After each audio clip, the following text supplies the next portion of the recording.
Selamat siang teman-teman Otomotif TV, apa kabarnya? Semoga semua dalam kondisi sehat dan bahagia selalu saat tonton video ini ya, amin.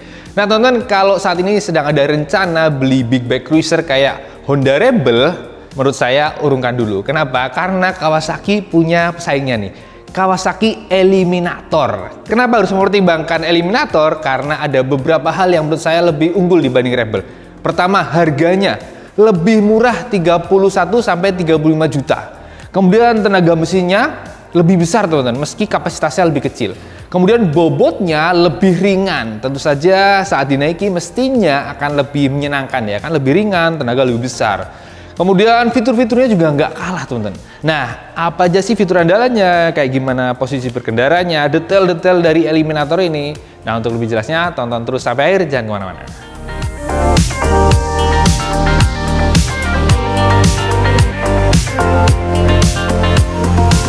Oke teman-teman, sebelum kita lihat detail motornya, kita flashback dulu ya ke era tahun 2000-an awal. Saat itu sebenarnya udah ada Eliminator ya, Kawasaki menjual Eliminator 175. Itu juga alirannya cruiser dan itu jadi saingannya Honda Phantom 200. Dan mesinnya tuh yang milik Eliminator 175 sekarang dipakai oleh W175.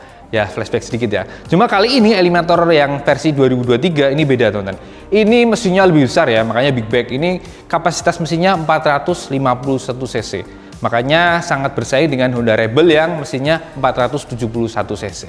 Nah, kalau secara garis besar keseluruhan pastinya ya khas sebuah motor cruiser, dia ceper, wheelbase-nya panjang, kemudian posisi duduknya juga santai.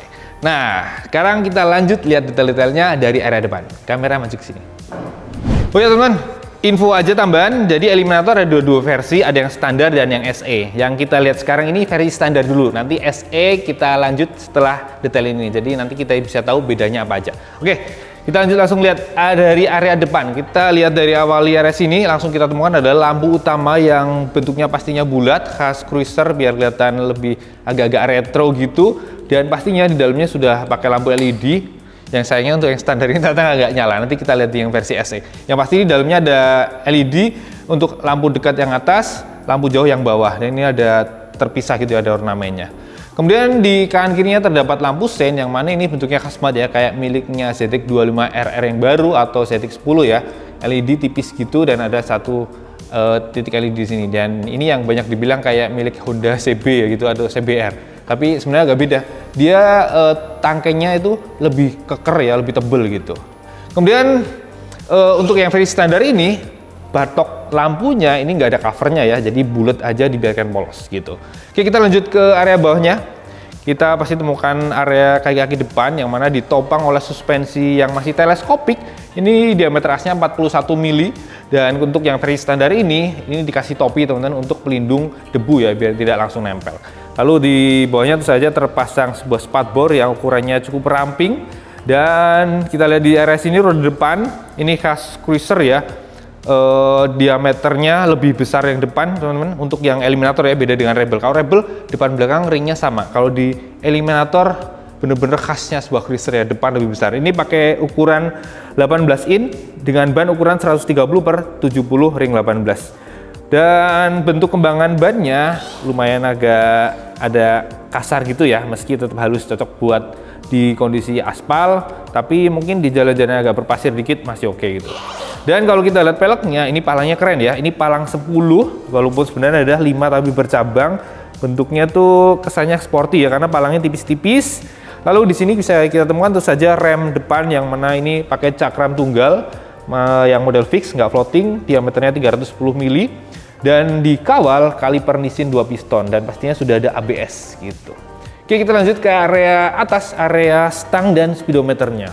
Nah teman-teman, stangnya kayak gini nih, model stang pipa dan cukup menekuk tinggi ke belakang biar posisi duduknya santai. Cuma yang unik di sini adalah di klemnya ini ada tambahan ya, ini buat dudukan plat nomor ternyata teman-teman. Jadi plat nomornya di atas yang model kayak kompres kalau lagi panas ya. Sebenarnya kalau menurut saya sih lebih bagus di sini ya, di bawah lampu terus miring gini aja ya. Lebih enak dilihat dibanding di sini ya, kayak ada sesuatu yang aneh gitu ya. Cuma di Indonesia harus ada ginian sih ya, jadi pabrikan mau nggak mau mengalah dibuatkan dudukan yang kurang enak dilihat sebenarnya gitu. Semoga bisa direvisi sih ya, pakai stiker aja ya, kayak di Malaysia kan lebih enak dan lebih aman sebenarnya. Gitu. Oke, lagi kita lanjut lagi, balik ke arah stang lagi. Jadi di kanan kiri bisa kita temukan panel sakral yang sebenarnya sederhana saja. Ada tombol starter, ada engine cut off, terus bentuk hand gripnya khas banget Kawasaki bentuknya. Lalu di ujung stang ada bandul stang yang nggak terlalu gede tapi cukup panjang. Di depannya ada handle rem yang tidak ada setelannya. Sementara master remnya ini bentuknya cukup unik ya, nggak kotak biasa aja tapi lebih mirip kayak peti mati gitu. Oke, lanjut sisi kiri. Nah, di sisi kiri ini panel sakralnya juga khasnya Kawasaki. Tombolnya nggak terlalu banyak ya, ada pace beam di sisi depan, ini tombol buat jauh dekat, hazard, lalu sen, dan klakson. Terus koplingnya juga nggak ada setelannya teman-teman, dan masih mekanis. Terus spionnya ini cakep ya, bentuknya bulat sesuai dengan desain motor keseluruhan yang memang bentuk bodinya juga lumayan bulat-bulat gitu. Oke, lanjut kita lihat belakangnya. Kita temukan adalah tangki bensin yang bentuknya memanjang ke belakang, khas cruiser ya. Sekilas kayak model teardrop gitu, kayak gaya Harley Davidson. Kapasitasnya 13 liter dan di sini terdapat tulisan eliminatornya. Tulisannya keren ya, ini font apa ya? Cakep sih. Lalu di atas pastinya ada tutup tangki yang mana bentuknya datar gitu, sporty banget kayak Ninja punya. Dan kalau kita buka ternyata ke belakang. Dan oh iya, tadi saya belum ngomong anak kuncinya nih. Dia model laser cutting di tengah dan tentu saja masih analog ya, masih colok-colok. Dan di sini yang unik adalah ternyata nih kontaknya tuh goyang-goyang teman-teman. Jadi tidak dikunci secara kuat ya, tuh. Mungkin di baliknya ada sesuatu yang mesti agak goyang biar mengurangi gesekan kali ya gitu. Oke, kita lanjut. Kita lihat area belakangnya. Kita lihat temukan adalah pastinya jok yang mana cukup lebar bagian belakangnya, tapi yang sisi depan lumayan ramping. Dan ini karena versi standar dia kulit joknya itu cuma satu motif gitu ya, termasuk yang buat pembonceng sama aja tuh, polos-polos gitu aja. Cuma di sini ada buat pegangan gitu ya. Dan karena cruiser ini buat pembonceng cuma kayak aksesori ya, tipis gitu, sama sih dengan Rebel juga begini. Dan ini terpasang di atas kayak bodi belakang, sebenarnya juga sebagai spatbor yang lebar banget. Dan di sini ada ornamen sisi samping sini, keren ya. Terus ini warna hitam gitu. Kalau belakang lagi kita temukan adalah lampu rem yang tipis banget, ini bentuknya khas eliminator banget. Sementara untuk lampu sen sama persis dengan yang depan. Nah, ini ada sedikit spatbor, sebenarnya buat dudukan plat nomor saja, ada lampu plat nomornya juga. Kita maju lagi sedikit sini. Suspensi belakang itu saja ganda. Dan ini ada setelannya preload 5 tingkat ya. Ini standarnya di tingkat kedua. Dan ini tentu saja menopang lengan ayun belakang yang pakai besi kotak gitu. Dan untuk roda belakang ini ringnya 16 inci teman-teman. Persis dengan Honda Rebel, bahkan ukuran bannya pun sama 150/80 ring 16. Bentuk palangnya keren, persis depan palang 10 gitu. Dan ini dikawal rem cakram tunggal dengan kaliper 2 piston dari Nissin teman-teman. Oke gitu, kita lihat ini lanjut lagi, ada knalpot itu saja yang bentuknya adalah agak pipih gitu. Uniknya adalah di belakang ternyata lubangnya bukan pas di tengah teman-teman, tapi agak ke atas sedikit dan ada 3 baut. Unik ya, nah, gitu nggak biasa. Lalu buat silencernya ada pegangan di sini sekaligus buat pijakan kaki, dan pijakan kakinya modelnya karet bulat aja, polos-polos aja kayak biasa banget ya. Ini pastinya dikasih karet biar nggak geter. Dan kalau ngomong ini dukanya juga terpasang di sasis. Nah, kita sekarang ngomongin sasis. Kita lihat dari samping. Ini sasisnya tipenya trellis dan pakai baja pastinya. Dan bentuknya kalau kita lihat dari samping itu unik ya. Karena apa? Ini di sisi depan sini dari sisi komstir ke arah mesin tuh kayak ada kotak di sini. Terus kayak terpisah ya, kayak nggak nyambung. Ini sebenarnya nyambung sih, cuma ketutup ini ornamen yang hitam ini. Dan di sisi sini malah kayak segitiga. Jadi kayak 2 bagian yang terpisah sebenarnya nyambung. Dan ini di kotak yang sini ini buat megang mesin teman-teman. Jadi engine mountingnya itu di belakang dan di sisi atas saja teman-teman. Jadi buat di depan mesin itu nggak ada nih. Jadi langsung terekspos saja. Kayak Ninja 250 yang terakhir tuh modelnya juga begini. Oke teman-teman, kita lanjut ngomongin mesinnya. Nah, ini mesinnya 2 silinder segaris TUHC 8 katup, injeksi berpendingin cairan, pakai radiator dengan transmisi manual 6 percepatan. Nah, ini kapasitasnya 451 cc. 20 cc lebih kecil dibanding Honda Rebel. Tapi tenaganya lebih gede. Dia tenaganya 52 horsepower. Sementara kalau Rebel hanya 45,5 horsepower. Jadi meski kapasitas lebih kecil, tapi tenaga lebih gede. Salah satunya dia konstruksi mesinnya tuh kayak keluarga Ninja, overboard teman-teman. Jadi tenaga atasnya lebih mantap gitu, lebih bertenaga. Meski torsinya kalah nih, tapi cuma sedikit, cuma 1 Nm, jadi masih bejaban lah gitu. Bahkan bobotnya jauh lebih ringan. Yang versi standar ini hanya 176 kilo, sementara Rebel 191 kilo. Berarti kebayang dong, power to weight rasionya Eliminator ini lebih besar dibanding Rebel. Makanya tadi saya bilang, salah satu yang menarik itu tenaga, bobot gitu kan, dan harganya tadi lebih murah. Nah, ngomongin mesin, ini juga ada fitur andalnya teman-teman. Dia sudah ada assist dan zipper clutch, sehingga handle couplingnya pastinya enteng. Nah, kemudian gimana posisi berkendaranya? Nah, saya mau coba sekarang.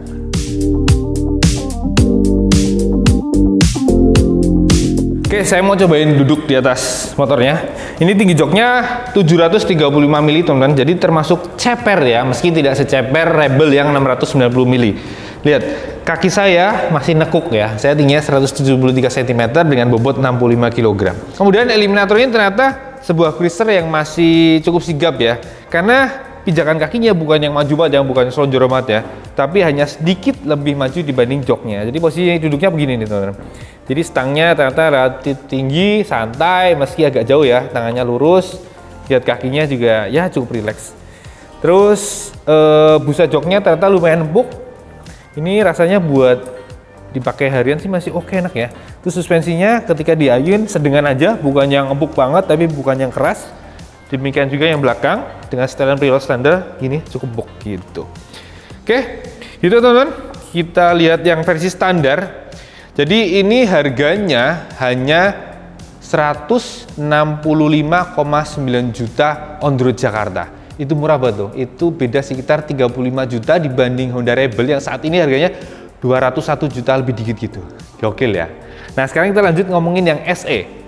Sebelum ngomongin SE, untuk warna. Jadi untuk yang standar cuma ada warna ini. Jadi warnanya itu cenderung lebih cerah ya, karena bodi-bodinya warnanya putih mutiara gitu, dan finishingnya glossy dikombinasi dengan warna sasis yang agak abu-abu gitu, jadi lebih cerah gitu kelihatan.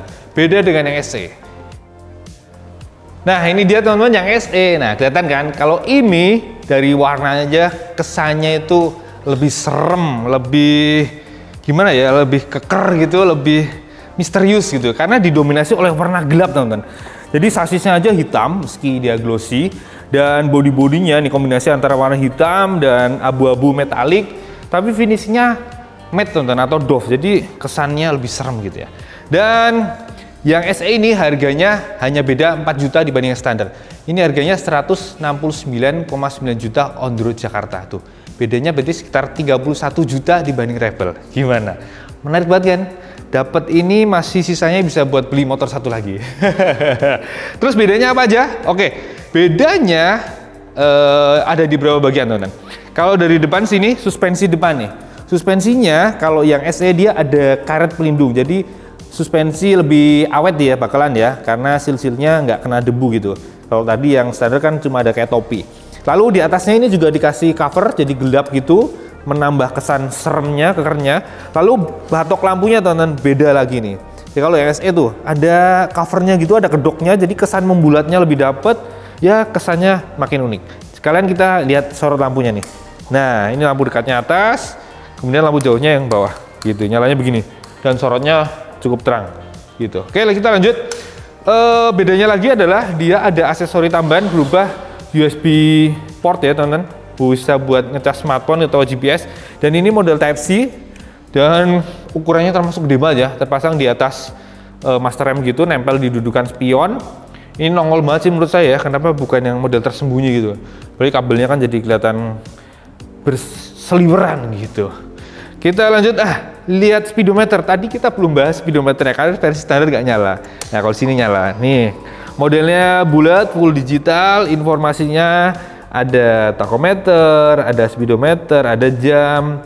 Terus tadi tachometernya rate-nya mulai 12.000 rpm, lalu di sini ada gear position, ada odometer, ada trip A, trip B, konsumsi bahan bakar yang real time, yang average, ada range, dan balik odometer. Bawahnya ada fuel meter.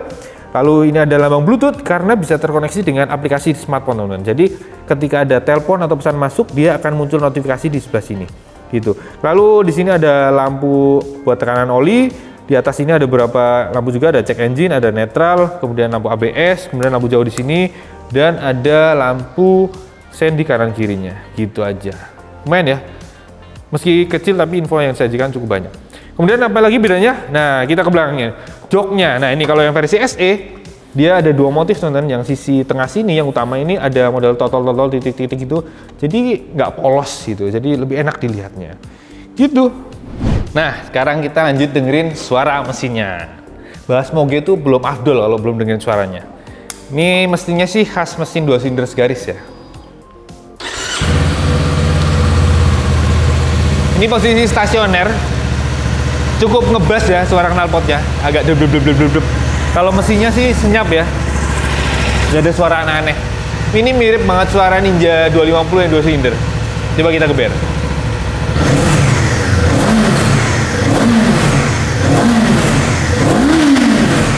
Ada wiu.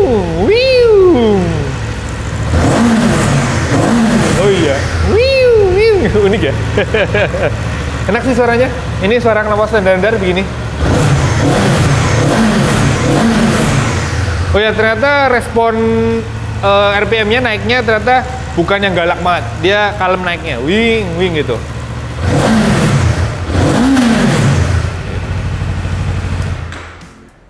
Semoga habis ini bisa nyobain, jadi bisa menceritakan lebih detail ya karakter mesinnya, handlingnya gitu.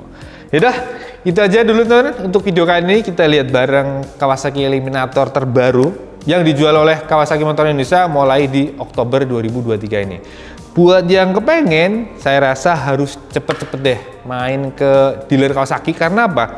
Ternyata di kloter pertama ini unitnya hanya ada 40 unit teman-teman, masuk secara CBU dari Thailand. Jadi kayaknya sih bakalan rebutan ya. Harganya itu loh, aduh, untuk motor 450 cc, 451 cc yang artinya sudah kena pajak barang mewah 60%, Kawasaki bisa ngesetnya harga jauh lebih murah, beda 30-35 juta dibanding pesaingnya dari Honda ya.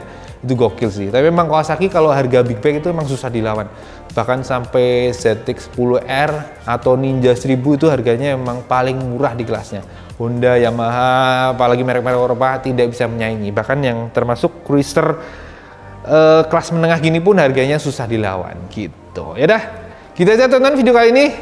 Terima kasih buat yang sudah menonton dari awal sampai akhir. Jangan lupa like kalau suka, subscribe biar tidak ketinggalan video terbaru dari kami, dan jangan lupa loncengnya juga dinyalain. Kemudian follow juga IG kami otomotif_tv, kalau IG saya _otomotif. Dan mampir juga ke www.otomotifnet.com untuk info terbaru tentang dunia otomotif. Oke, terima kasih. Sampai jumpa di video berikutnya. Jangan lupa pakai helm kalau motor ya. Sampai jumpa.